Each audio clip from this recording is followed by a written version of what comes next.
Bonsoir, bienvenue à cette assemblée extraordinaire du 24 janvier 2022. Cette assemblée extraordinaire est pour les prévisions budgétaires. Alors, je voudrais commencer par l'adoption de l'ordre du jour. 1.1, j'ai besoin de quelqu'un pour proposer l'ordre du jour de la session extraordinaire. Gendron. M. Gendron, M. Doyle. On avait déjà les deux.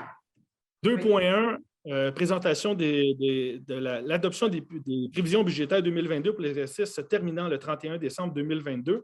Je vais vous présenter ce qu'on a préparé, en fait, pour tout ça. Alors, le budget 2022 de la Ville de Châteauguay. Partage, se fait-tu bien? Bon, OK, on est bien. C'est un exercice qu'on a eu un mois de plus, étant donné que c'est une année électorale, puis je dois vous dire qu'on a passé quand même beaucoup de temps à le travailler, même si on n'avait pas beaucoup de temps, donc c'était un exercice assez exhaustif. Ce que je vais vous présenter ce soir, en fait, il y a le dépôt du rôle d'évaluation. C'est un élément qui est souvent mélangé pour bien des gens, donc je vais vous l'expliquer un petit peu. L'affectation de l'excédent accumulé, le fameux surplus, les projets majeurs à venir, le taux de taxation, les revenus, les dépenses, l'équilibre du budget, ce que comporte le compte de taxes et la diversification des sources de revenus à prévoir. Donc, le nouveau rôle d'évaluation foncière, ce que je dois vous dire, c'est que la Ville, on a deux éléments à faire dans ce processus-là. Le premier, c'est de donner le contrat à un évaluateur accrédité, un évaluateur agréé, accrédité par le gouvernement du Québec. Et la deuxième chose qu'on a à faire, c'est de l'appliquer, ce rôle d'évaluation-là. Donc, suite à un appel d'offres, c'est la firme Servitec qui a gagné cet appel d'offres-là et leur travail est rentré en vigueur à partir du 1er janvier 2022. C'est-à-dire le rôle rentre en vigueur à partir du 1er janvier 2022. Quand ils ont fait l'analyse des domiciles et des résidences, je dois vous mentionner que c'est fait en date du 1er juin 2020. Donc, la valeur qui est mentionnée dans le rôle d'évaluation, c'est en date du 1er juillet 2020. Ce que je veux vous mentionner également, c'est qu'il va y avoir des processus pour la demande de révision. Un petit peu plus tard, on n'en parlera pas aujourd'hui, mais en gros, je vais vous dire que vous avez jusqu'au mois d'avril pour faire des demandes de révision, mais les détails, comme je vous mentionnais, vont arriver un petit peu plus loin. Alors, d'une maison moyenne, en 2020-2021, était de 259 400. Avec le rôle d'évaluation, la maison moyenne à Châteauguay est maintenant évaluée à 320 977, ce qui veut dire une hausse de 23,74 %. Je vous rappelle que c'est en date du 1er juillet, ces valeurs-là. Ce qu'on a fait, c'est là, vous voyez le taux de taxation combiné avec les quotes-parts de la CMM et la RTM. Le taux de taxe en 2021 était de 93,34 du 100 d'évaluation. Et après une diminution de 23,74 %, donc je mentionnais que les mentions avaient augmenté en moyenne de 23,74 %, notre taux de taxe avec les combinés de quotes-parts se situe maintenant à 75,43 du 100 d'évaluation.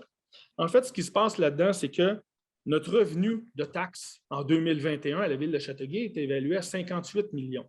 Quand on fait cet exercice-là, où est-ce qu'on diminue les valeurs, on diminue notre taux de taxe, puis on applique le nouveau rôle, là, on ne parle pas encore des révisions budgétaires, mais juste cet exercice-là nous ramène encore à un revenu de 58 millions. Donc, le dépôt du rôle d'évaluation pour la Ville de Châteauguay, ça ne représente aucune augmentation, ça ne change rien dans nos revenus. Et c'est pour ça qu'on fait cet ajustement-là. C'est pour que ça reste la même chose, pour qu'on reparte de cette base-là. Maintenant, pour ce qui est du surplus. Vous savez, on a entendu souvent parler qu'on avait un surplus de 40 millions. Ce n'est pas de l'argent qu'on peut utiliser comme on veut. En fait, ce qu'on voulait vous mentionner ici, c'était qu'en partant, il y a 18 millions qui sont attribués à différents projets. Vous savez, souvent, les séances du Conseil, on fait des résolutions, puis on dit on va aller dans le surplus, mais à un moment donné, ce surplus-là, bien, il y a de l'argent qui est affecté. Donc, en gros, ça, c'est certains des projets. Il y a les jeux d'eau qui ont été faits il n'y a pas longtemps, des réaménagements dans les parcs, l'abattage des frênes, l'éco-centre qui s'en vient, les travaux de réflexion à l'île Saint-Bernard, puis il y a un paquet d'autres petits projets. La liste est très longue, mais en gros, on a déjà 18 millions du 40 millions qui est affecté à ce genre de projet-là. On a 8 millions de réserves financières et de fonds réservés. En fait, on les mentionne ici. La réfection de la chaussée, traitement des eaux usées, l'entretien, les élections, les incendies, les montants pour voir dans le futur. Bref, on se met de l'argent de côté pour ne pas être mal pris. Il y a encore d'urgence. Là, vous voyez déjà que notre déficit prévu pour l'année 2022 est de 5,5 millions. on va puiser dans le surplus pour ça, donc on doit le mettre de côté également. Ça, c'est ce que ça a l'air, nos dépenses présentement. Vous voyez, c'est un petit peu plus graphique. Il nous reste 8,5 millions quand on a tout déduit ce qui est déjà affecté. Le 8,5 millions, ce qu'on doit faire avec ça, c'est une partie. On s'entend, là, ces projets-là qui s'en viennent sont importants. On va avoir certainement des subventions dans certains cas, on ne connaît pas la hauteur, on va avoir des règlements d'emprunt dans certains cas, mais il y a une partie qui devra être financée à partir de ce qui reste, le 8,5 millions. On parle de la mise à niveau de l'usine d'épuration. On parle du surdimensionnement et les subverses qu'on doit réaliser avant 2027. C'est une exigence du gouvernement. Ça, c'est un investissement de 35 millions qu'on devrait faire. La nouvelle salle de spectacle à l'école Louis-Philippe Paré, la Ville s'est engagée à faire ça en partenariat avec le Centre de services scolaires. C'est un montant de 7 millions. Il y a le centre aquatique intérieur. Vous savez que la régie, la piscine intérieure, la régie Beauchâteau, c'est un projet qu'on évalue grosso modo, on n'a pas les chiffres finaux, à 29 millions. Sur le 29 millions, on a reçu une subvention de 14 millions. Il reste 15 millions. 80 de 15 millions, c'est environ 13 millions. Et il y a évidemment un nouveau poste de police que ça fait longtemps qu'on entend parler, qui est autour de 20 millions. Bref, tous ces projets-là, ben, on doit utiliser notre 8,5 pour essayer de nous donner un coup de main là-dedans. Donc, on n'a pas un 40 millions de lousse où est-ce qu'on peut faire ce qu'on veut avec. Le taux de taxation, maintenant, c'est un élément que les gens regardent beaucoup.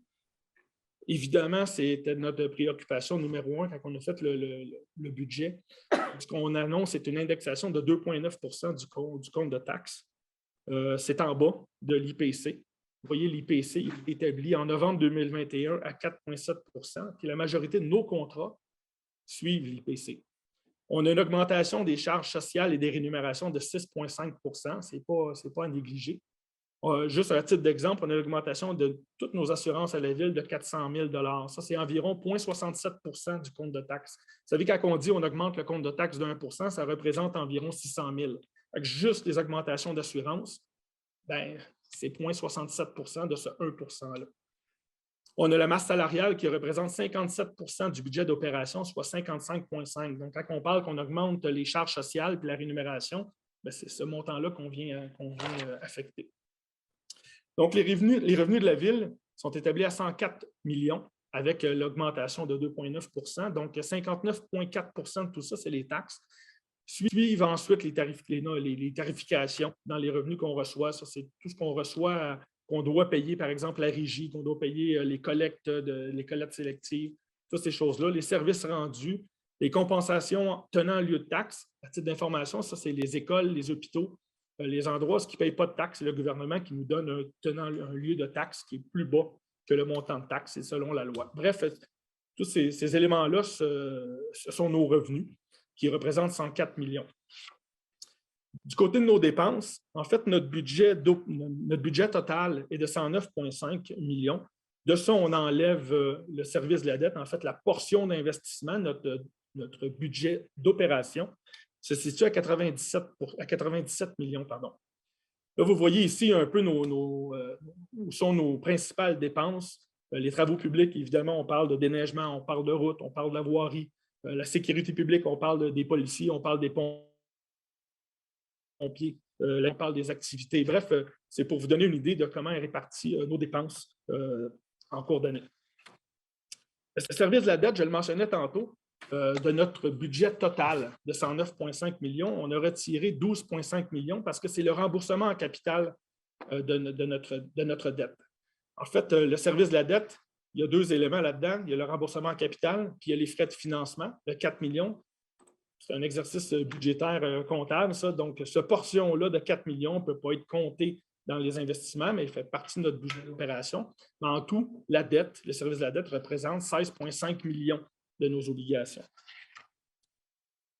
L'équilibre budgétaire, comme vous voyez, je vous ai dit tantôt, on avait un déficit de 5,5 millions. On a des revenus de 104 millions, des dépenses de 109,5 millions avec le remboursement de la dette. En fait, ce que je voulais vous mentionner, c'est qu'à notre arrivée, suite à l'élection, on n'a pas eu tant de temps que ça pour travailler sur le budget, mais on l'a quand même fait. Ce qui nous avait été présenté, c'est un budget déficitaire de 9,5 millions. Il y a déjà beaucoup de choses qu'on a coupées dans les demandes supplémentaires. On a fait plusieurs changements et on a réussi quand même à le diminuer à 5,5. Mais il y a encore beaucoup de travail qui doit se faire pour qu'on puisse régler ce problème-là. Maintenant, ce que comporte un compte de taxes, quand on va recevoir notre compte de taxes, il y a deux éléments importants. Il y a toute la portion de taxes de la ville. Là-dedans, on a le taux de taxe à 71,97 $100 d'évaluation. Ça, c'est la portion du revenu pour la ville. Le reste, c'est des quotes-parts qu'on est obligé de payer. La quote-part de la RTM, la quote-part de la CMM. On a évidemment des quotes-parts pour plusieurs choses. Ils ne sont pas mentionnés ici, mais ils ne seront pas mentionnés sur le compte de taxes non plus. Donc, pour la MRC, ce qu'on donne à Héritage Saint-Bernard, il y a un paquet de choses qui vont dans notre budget d'opération. Ce qui veut dire qu'au bout de la ligne, notre taux de taxe indexé s'établit à 77,62 par 100 $ d'évaluation, ce qui est quand même beaucoup plus bas que ce qu'on était auparavant. Une place où ça fait un petit peu plus mal, c'est dans la portion des tarifications. C'est un élément qu'on ne contrôle pas à la Ville de Châteauguay. On reçoit la facture et on la distribue en fait, d'une certaine façon sur le compte de taxes. Vous savez, tout le traitement d'eau potable, l'assainissement des eaux usées, la collecte d'ordures, de recyclage, des matières organiques, ces collectes-là, ça nous vient de la MRC. Il y a également la Régie Bois-Château qui a eu des augmentations de l'IPC comme nous aussi. Cette portion-là, qui n'est pas sous le contrôle de la Ville, représente une augmentation de 3,1 %. Donc, nous autres, comme je dis, on reçoit la facture et on l'envoie aux citoyens pour les services qui sont rendus. Les solutions à l'avenir, parce que ce n'est pas juste décourageant, il y a des choses qu'on veut mettre en place. On a annoncé il y a quelques semaines le développement du parc industriel. On va voir dans l'ordre du jour de la séance ordinaire qu'on commence déjà à avoir des choses intéressantes qui s'en viennent avec tout ça. Mais à terme, ce qu'on avait avancé, c'était des ventes de terrain de plus de 30 millions au total, ce qui va nous aider pour les infrastructures dans ce secteur-là, mais ça pourrait être aussi des taxes foncières de 2 millions. Quand on parle de 5,5 millions, si on va chercher un 2 millions supplémentaire, on vient de diminuer notre déficit. Ce n'est quand même pas à négliger. On veut également créer un comité des finances. Ça n'a pas existé avant. Il n'y en avait pas à Châteauguay. On trouve ça important d'en avoir un. Et on voudra avoir 2 mandats de ce comité-là. On va revoir plus tard la création de ce comité-là. En fait, je ne pense pas que c'est à la séance de conseil aujourd'hui, mais ça va être à la prochaine. On veut revoir les dépenses et les revenus. Évidemment, on va essayer d'augmenter nos revenus sans que ça passe par le compte de taxes. Ça serait agréable pour tout le monde, puis je suis certain que vous êtes d'accord. Mais du côté des dépenses, on aimerait faire un exercice qu'on appelle un budget zéro. Ça veut dire qu'on part à zéro, on revoit toutes les dépenses, puis on essaie de toutes les quantifier, puis les mettre ensemble, puis d'être le plus efficace possible. C'est un exercice qui va être exhaustif, mais tellement important pour qu'on puisse rétablir les finances, parce que, vous savez, un budget déficitaire de 5,5 millions, on n'en veut plus. Ça fait plusieurs années qu'on a des budgets déficitaires année après année. Puis on doit dire qu'on est un peu chanceux parce qu'on a toujours des choses qui viennent nous aider. Dans le cas des dernières années, c'était toujours les droits de mutation. Tout le monde est au courant que le marché de l'immobilier était complètement fou partout au Québec, mais à Châteauguay également, ce qui nous a donné des droits de mutation plus élevés. C'est ce qui a généré les budgets, pas les budgets, pardon, les surplus dans les dernières années. Sauf que cette montée de l'immobilier va diminuer avec le temps. On ne pourra plus se fier sur ce genre de choses-là. Et c'est pour ça qu'il faut qu'on rétablisse le budget et arrêter d'être déficitaire. On a également, on parle de densification des projets immobiliers, résidentiels et commerciaux. Il y a 2 endroits importants sur lesquels on va tabler très fort. C'est le TOD, ça c'est l'entrée de la ville, et le Faubourg. Ça fait longtemps qu'on en entend parler, mais dans notre cas, la campagne électorale, on n'a pas arrêté de dire qu'on était très sérieux sur le développement du Faubourg. On était prêt à être très agressif. Et c'est exactement ce qu'on va faire. Donc, on mise sur ces 2 endroits-là. Et tout ça, c'est primordial. C'est primordial pour notre budget, c'est primordial pour l'équilibre économique de la ville, puis on travaille dans ce sens-là. Voilà, je pense que ça fait le tour. Ça fait le tour pour le budget. Je suis quand même relativement content de ce qu'on a fait comme travail sur le budget parce qu'on n'avait pas beaucoup de temps. On s'est donné le mois supplémentaire pour pouvoir travailler là-dessus. Mais à partir du moment où on a été élu, on a beaucoup de choses qu'on a mis en place de différentes par rapport aux années précédentes. On est plus strict dans nos approches et on va continuer dans ce sens-là. Alors, je vous remercie pour votre attention. Je vais juste arrêter ce partage-là. Est-ce que vous avez des questions? J'aurais besoin d'un proposeur et de secondaire. M. Lebon, vous proposez? C'est une question. Allez-y. Mais je pense que la formule, c'était un proposeur, un secondeur. Je laisse d'abord la chose sur la table. Un secondeur, un proposeur, un secondeur. Je poserai ma question par la suite. OK. Donc, j'ai besoin d'un proposeur et d'un secondaire. Gendron. M. Gendron. Quelqu'un pour seconder? Daou. M. Daou. Allez-y, votre question, M. Lebon. Une question, commentaire. Alors, la première chose que j'aimerais vous remercier, c'était les éléments très clarifiants de ce budget. Il faut le dire, ce n'est pas une situation facile pour cette administration qui rentre, pour ces nouveaux conseillers aussi, une situation où finalement, il faut faire avec le budget avec toutes les perspectives qui étaient là auparavant. Donc, c'est pas tant le budget à l'heure que de l'administration précédente, parce que, comme vous l'avez dit, Monsieur le maire, vous êtes rentré et vous aviez eu un mois pour le faire. C'est dans la mesure où vous avez fait un travail très, très, très difficile d'essayer d'atteindre une tentative d'équilibre dans ces perspectives de tension. Cela dit, pour ma part, j'avais déjà mentionné il y a longtemps, 2019, en décembre 2019 et en décembre 2020, c'est même dans le journal au niveau du décembre 2019, 10 décembre 2019, 8 décembre 2020, là, où j'avais mentionné qu'il fallait qu'on fasse une réforme fiscale. J'avais renseigné l'ancien maire à cet égard et le conseil qu'il fallait aller de l'avant pour les articles 500.1 à 500.11. C'était important d'aller développer. On n'a pas fait ces articles-là. Le législateur n'a pas fait ces articles-là pour n'importe quoi, là. Il l'a fait pour qu'on nous aide, pour que ça nous aide. Pas fait pour les chiens, là. C'est fait pour aller chercher du revenu et, entre autres, des moyens d'équité. Or, ce budget-là, le souci qu'il va y avoir, c'est d'abord, on a une chose que vous êtes obligé de le prendre comme ça, mais c'est que c'est yo-yo. Je l'avais révélé la dernière fois. On était à presque du 5 en 2019, ensuite à 0 en 2020. On monte à du 2,9 en 2021. Là, on est rendu à une moyenne de 2,6. Ouais, c'est dans l'ordre des choses. Par contre, pour une administration, c'est très difficile de gérer sa situation en faisant de yo-yo comme ça. Donc, ça, je l'avais révélé là, justement en séance. Par ailleurs, donc, il y a l'enjeu aussi qu'on n'a rien avancé relativement au 500.1 à 500.11. Je reprends les éléments que j'avais dit qui ont été relatés dans l'article du 10 décembre 2019.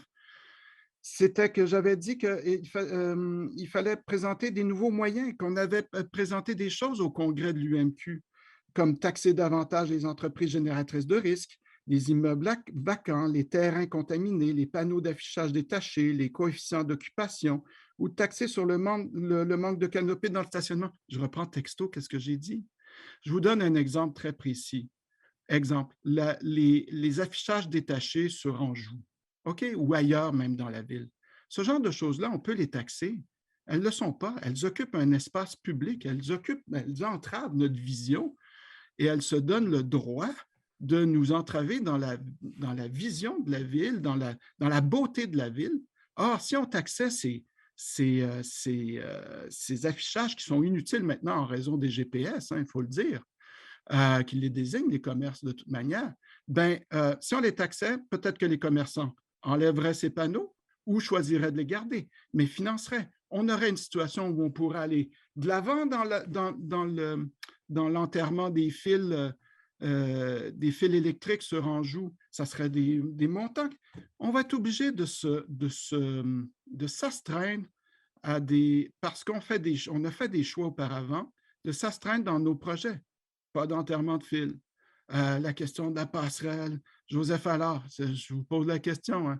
Qu'est-ce que ça va en être? Donc, c'est l'enjeu quand même. On ne pourra pas aller de l'avant dans les projets. Ça va être, si on ne va pas chercher des revenus supplémentaires et de manière équitable, c'est ça qui est important. Où est l'argent?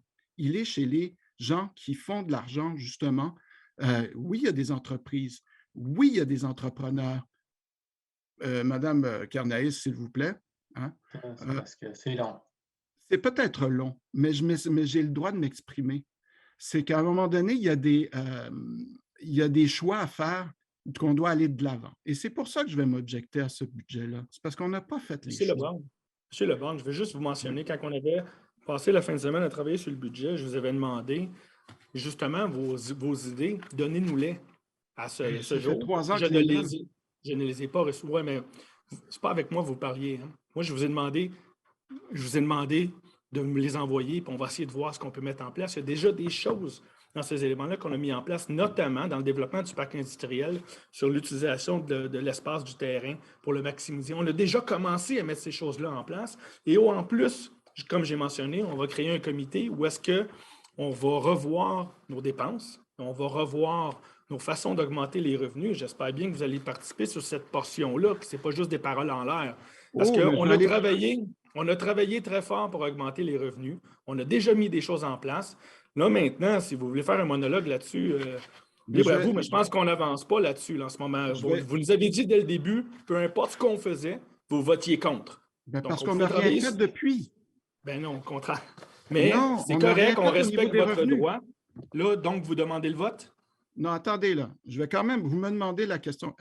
Vous me dites, est-ce que je vais participer au comité? Bien sûr, ou en termes sur la dimension des revenus, je vais même aller plus Parfait. loin. Vous savez, dans le nouveau projet, là, dans le budget, il y a des projets, il y a des budgets de recherche de près de 8 000 $ qui sont donnés aux conseillers municipaux. Moi, mon 8 000 $, là, je vais le donner aux citoyens pour qu'ils aient plus de revenus au niveau que ça soit plus équitable.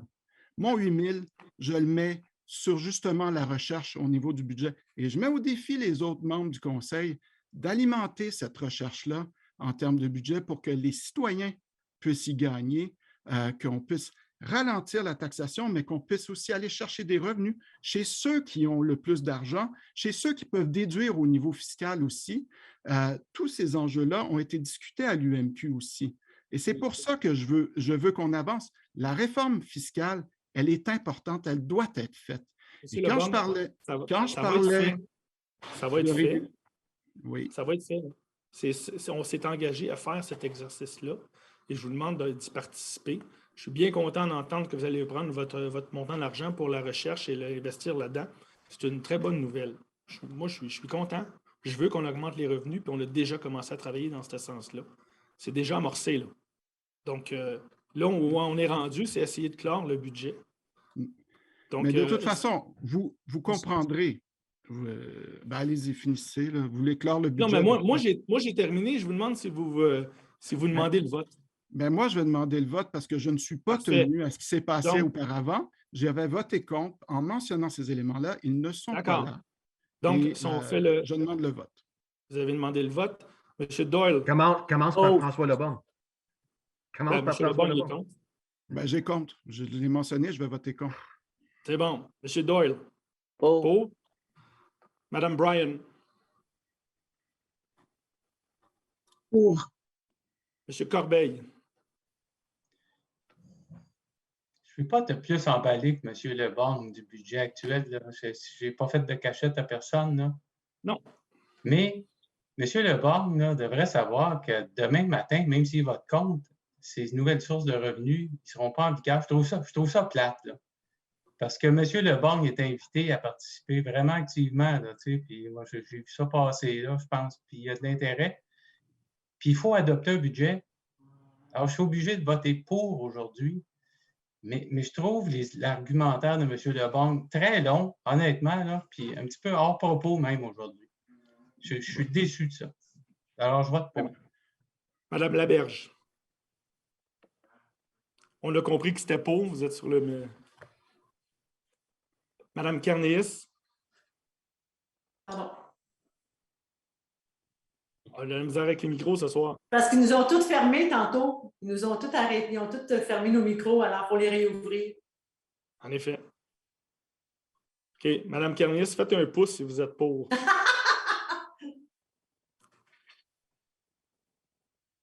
C'est juste vous qui pouvez réactiver le micro. Voilà, merci. Bon, Bon, bonjour. bonjour. Donc, vous êtes pour ou contre? Je suis pour le budget avec les réserves qui ont été évoquées à l'effet que ce n'est pas le budget de rêve. Mais il va falloir travailler très fort pour justifier nos dépenses d'abord. Oui, on a essayé de minimiser l'impact. Ce n'est pas l'idéal, en effet. Monsieur Gendron, Pour. Monsieur Daou. Pour. On a fait le tour, donc c'est accepté à la majorité. Monsieur le maire, je peux Maintenant, vous poser une question? Vas-y. Bien sûr. Allez-y. On est rendu à la période de questions. Ah, OK, mais vas-y. Ben, s'il y a de la média ou quelque chose que ce soit, vas-y avec eux en premier. Oui, on a reçu des questions, je pense, à l'avance. Oui, on a reçu des questions de citoyens par rapport au budget. La première provient d'un citoyen du nom d'Alain Davied. Et la réfection du boulevard Saint-Jean-Baptiste à l'entrée de Châteauguay est-elle toujours au programme en 2022? Bien, elle n'est pas dans le budget actuel. Elle va faire certainement des parties de discussion à venir. Ça fait partie, en fait, de tout ça quand on parle du parc industriel et de son développement et des retombées économiques qui vont venir de tout ça. On va certainement avoir des discussions à venir, mais ça n'est pas dans notre plan présentement. Merci. Une question qui provient de Joanne Derry. J'ai regardé combien était l'évaluation de la maison et elle a augmenté de 103 000 $ alors qu'il n'y a eu aucune rénovation, sauf pour l'ajout d'une thermopompe qui est plus éco-énergétique que le chauffage à l'huile. À cause du marché, nous avons payé plus cher la maison que l'évaluation municipale, donc nous sommes pénalisés à cause de la pandémie et du marché immobilier. Pourquoi? L'évaluation se fait en fonction de plusieurs critères. L'évaluateur agréé a des normes à respecter et il se fie également au marché. On a ajusté notre compte de taxes, comme j'ai dit, on a diminué tout ça de 24 environ pour essayer d'être le plus équitable possible.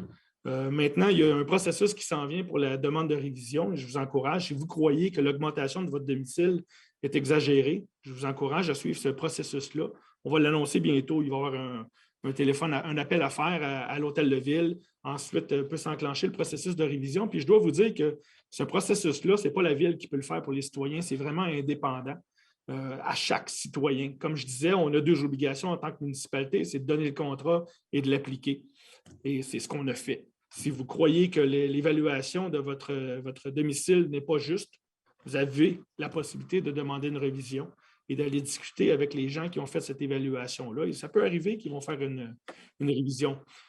Par contre, je dois vous dire que le marché est tellement fou en ce moment, tout le monde l'a constaté. C'est certain que ça va se refléter dans tout ça. Il y a beaucoup d'augmentations ils nous ont montré quelques échantillons.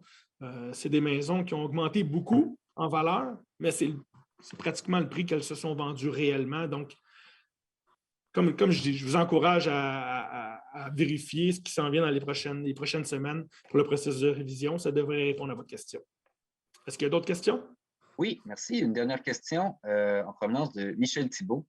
Un nouveau rôle d'évaluation entre en vigueur pour l'exercice budgétaire 2022. Les citoyens dont la résidence affiche une augmentation de valeur plus élevée que la moyenne écopent d'une hausse de leur compte de taxes plus élevée que la moyenne. Pour atténuer l'impact, la loi permet d'étaler la variation de valeur des propriétés au nouveau rôle qui entre en vigueur. Est-ce que le Conseil a prévu l'étalement pour éviter des hausses du compte de taxes importantes? Et sinon, non. Pourquoi? Non, parce que si on fait ça, on ne peut pas l'appliquer à une maison individuelle. On l'applique à l'ensemble des résidences. Donc, quand je vous ai parlé qu'on a diminué notre compte de taxes, notre taux de taxe de 24 environ, si on avait fait un étalement sur 3 ans, on n'aurait pas pu diminuer de 24 parce qu'il faut quand même qu'on garde notre même revenu qui était à 58 millions. Donc, si on fait un étalement, il faut qu'on reste à 58 millions quand même.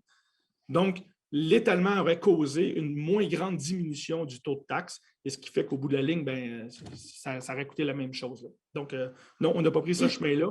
Les disparités, ça, c'est intéressant, l'étalement. Si toute la ville augmente de 50 on peut peut-être l'appliquer puis venir jouer dans les taux de taxe à ce moment-là. Voilà, j'espère que ça répond. Est-ce qu'il y a d'autres questions? Non, c'est tout pour les questions des citoyens. Est-ce qu'il y a un tour de table? Est-ce qu'il y a des conseillers qui voudraient intervenir dans le conseil? M. Lebon? Il y avait Mike qui avait demandé d'intervenir. Je vais le laisser intervenir avant moi. Hein. Non, vas-y, François, je vais aller après. Ben moi, tout ce que je voulais dire, c'était que j'espère que cette réforme-là, ça ne sera pas aux dépens des citoyens les plus vulnérables. Parce que de couper, c'est dangereux. Moi, je le pense de plutôt augmenter les revenus davantage. Puis n'oublions pas une chose, les frais, juste un moment, s'il vous plaît, monsieur. Cet exercice-là, on le fait en cours d'année.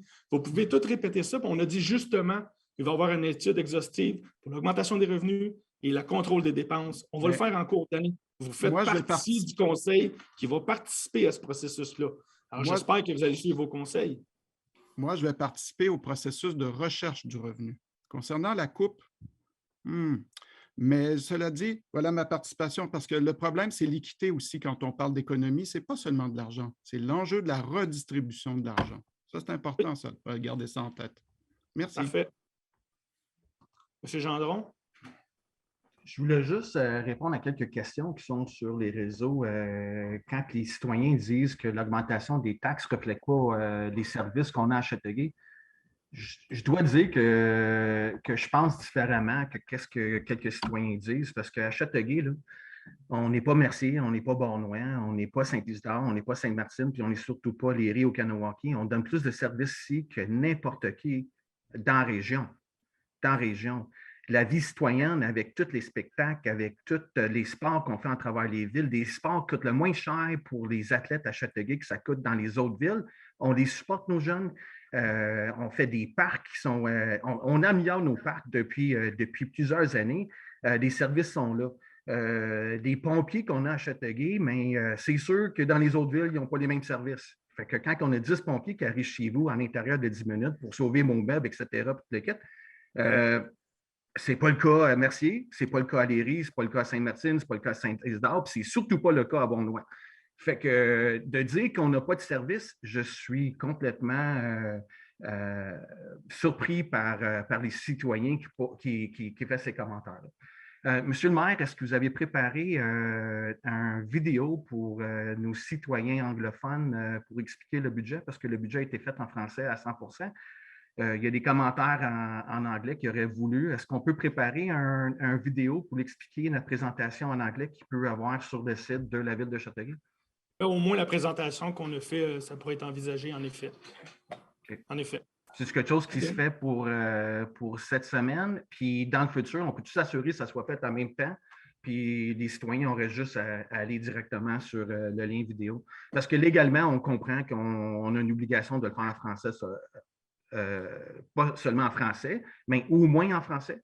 Fait que si on pourrait faire une vidéo planifiée puis que ça soit un lien immédiat quand vous présentez le budget, ça serait gentil. OK, parfait, on en prend note. Donc là, j'aurais besoin de quelqu'un pour proposer la levée de l'Assemblée parce qu'on est en retard sur la séance ordinaire. Laberge. Madame Laberge, un secondaire. Gendron. Monsieur Gendron. Donc, merci. Bonsoir.